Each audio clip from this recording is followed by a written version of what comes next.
Those bills introduced are set down for first reading. The House now comes to questions for oral answer, and the first question stands in the name of Phil Twyford. My question is for the Minister of State-Owned Enterprises. Does he have confidence in the board of KiwiRail? The Honourable Jerry Brantley. Of the Minister for State-Owned Enterprises, yes. Phil Twyford. Entry. Has the board of KiwiRail advised him that from 2014 onwards the rail asset will decline, disruption risk will grow, that when spending gets back to current levels it will take many years to pull back from the decline, that virtually all rail routes will run down in some way, and by 2015 KiwiRail will be doing 50% less track renewal work, and if so, how can he still have confidence in the board? The Honourable Jerry Brantley. Mr Speaker, I don't know where the member got those stats from,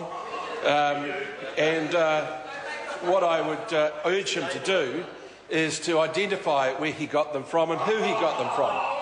Because what I suspect is that this is an internal document in which KiwiRail have scoped risks to their network and made it clear that they needed to make investment in their network.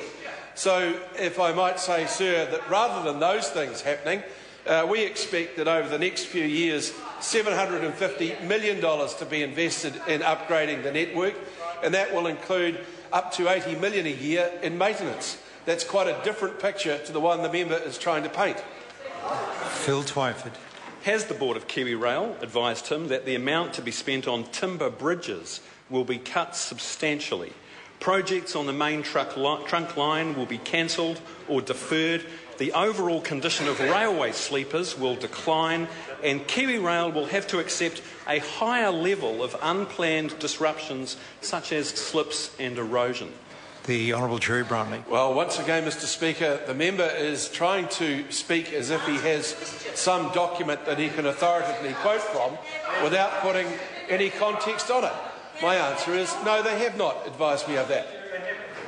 Phil Twyford. Has the board of KiwiRail advised him that the coal routes between Lyttelton and the West Coast and the route known as the Golden Triangle Forestry, which runs between Hamilton, Murupara and Kawerau, have been coded by KiwiRail as TM4, which means their track metrics are unacceptable and pose a safety risk and are prejudicial to the customer base?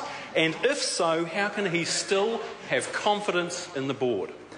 The Honourable Jerry Brantley. Well, Mr Speaker, I assume that the member is indicating that KiwiRail have themselves identified a number of risks to their network which will require investment. And, Mr Speaker, I can confirm that in 2012 the capital investment is $216 million. In 2013 it'll be $163. In 14, $133. In 15, $174. In 16, $175. In 2005, when his government bought the thing, they spent $53. Order. The question contained, the supplementary question contained two questions. The first one was, had the minister been advised?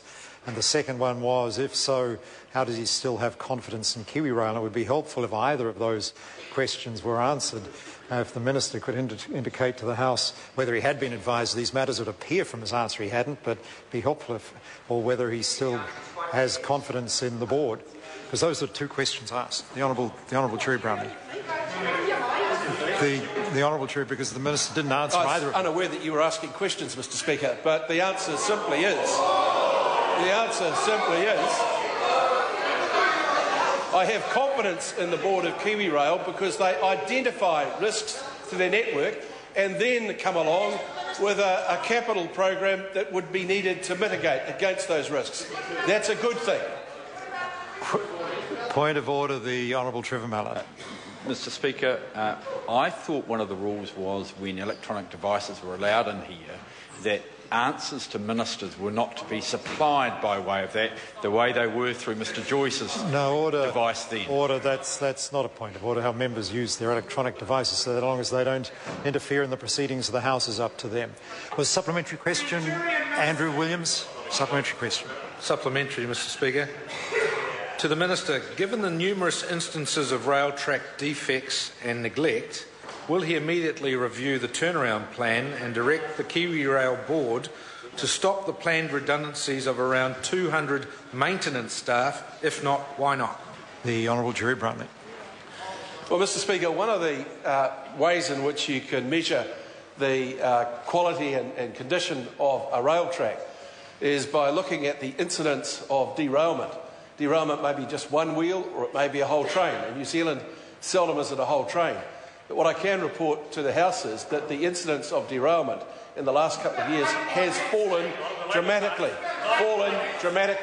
because track maintenance has been a priority for KiwiRail since they took over the very distressed asset, paid for at a record amount for, in fact, what you'd say a bonanza price for the then owners by the New Zealand First Labour government. Supplementary question, Clare Curran.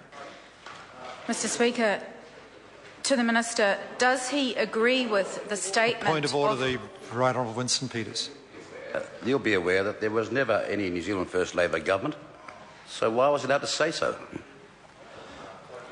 I really think if the Speaker was to interfere in every one of those little comments, it would be too much interference. To me, but I think the matter should be allowed to pass. Clare Curran, supplementary question. Does he agree with the statement of his Associate Transport Minister, Simon Bridges, on the 14th of August, that, quote, the turnaround plan that KiwiRail is instituting is about business sustainability and putting precious funds to their best possible uses, but in no way, shape or form is this compromising safety, end quote.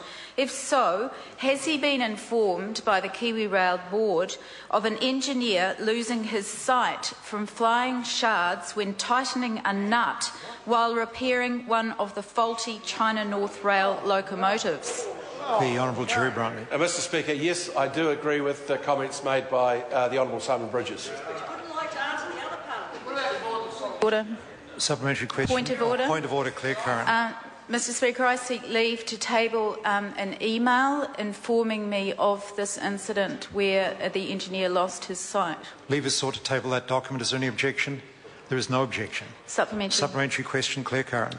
Has he been informed by the chair of the board of KiwiRail of the appointment of Leon Bennett, the former private secretary for Wayne Mapp, who is not a chartered professional engineer, to the most senior mechanical engineering position in KiwiRail? And if so, what action did he take when he was informed? The Honourable Jerry Bruntley. No, that's an operational matter, and ministers don't interfere in those operational matters. Supplementary question, Phil Twyford. Will he ask the chair of the board to tell KiwiRail management to call off the cuts to network maintenance because of the risk they pose to the organisation? The Honourable Jerry Bruntley. Mr Speaker, once again the member is presuming to speak from an authoritative document that he has not named and he has not tabled and therefore has, I think, very little authority.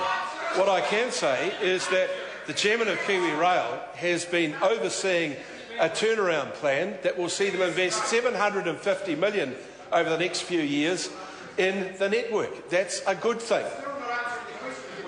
Point of order, Phil Twyford. The question was direct and quite simple, sir, and I don't believe the Minister even addressed the question. I'll allow the member to repeat his question, because when I repeated the question for the member last time, I was accused of asking questions on behalf of members. So the member may repeat his question. Your assistance is always appreciated, sir.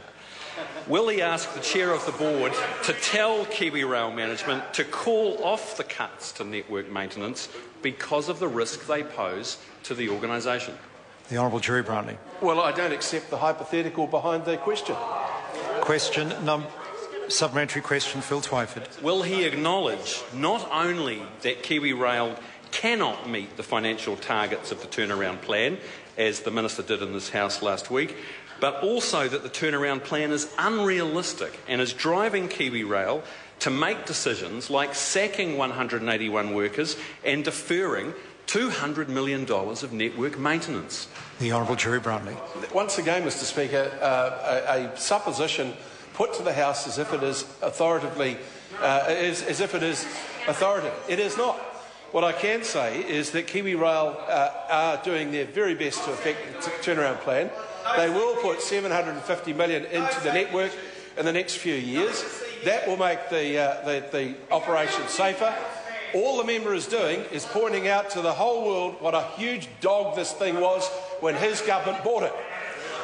Supplementary question, Phil Twyford. Order. I want to hear Phil Twyford's supplementary question. Order. Sufficient. I want to hear Phil Twyford's supplementary question. Supplementary for the Minister. Is he satisfied that the board of KiwiRail acted appropriately in trying to cover up information on the cuts to network maintenance by taking out an injunction against the news media publishing the contents of this report?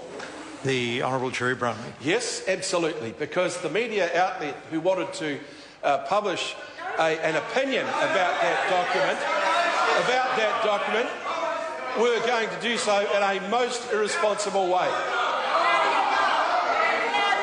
Order. Point of order, the Honourable Trevor Mallard. Mr Speaker, I seek leave to table the Infrastructure and Engineering Business Plan 2013-2015 of KiwiRail. Leave is sought to table that document. Is there any objection? Well, the member can object. Well, Mr Speaker, you cannot ask the House to grant leave to circumvent a court injunction. Oh, I beg your pardon. I beg your pardon. I beg the member's pardon. This is a matter that is. Let me seek advice on this.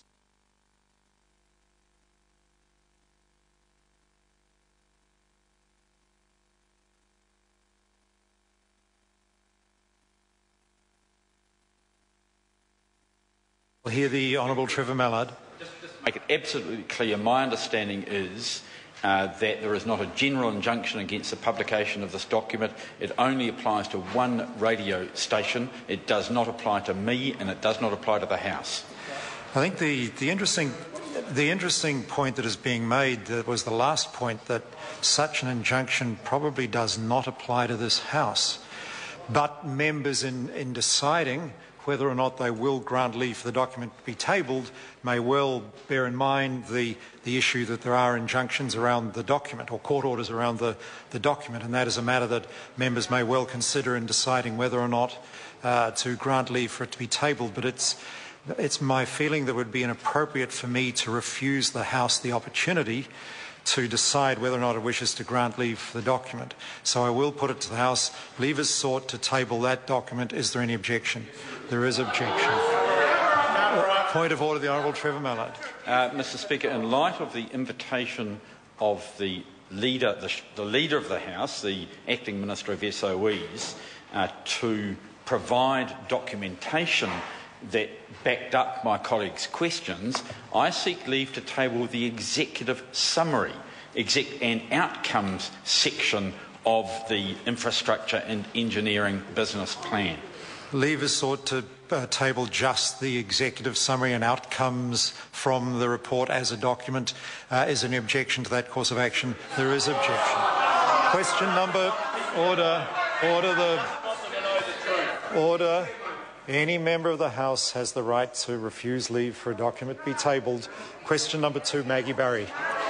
Thank you, Mr.